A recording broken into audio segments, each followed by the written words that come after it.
ঘৃণা, ঘৃণার কথা বলছো?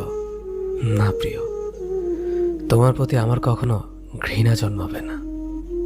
তুমি হলে স্নিগ্ধ, সরল, যারা সাধনা করে পেতে হয়। আমার জীবন থেকে বিদায় নিলে আফসোস হবে আমার ঠিকই, কারণ যতদিন ছিলে জীবন আলোকিত করে রেখেছিলে আমার। অন্ধকার ঠিকই নামবে আমার অস্তিত্বে, সে অন্ধকার কাটিয়ে আমি হয়তো আবার জেগে উঠব, কিন্তু মধ্যরাতে তোমায় ভেবে চোখের কোণে এক চিলতে পানি অবশ্যই আসবে।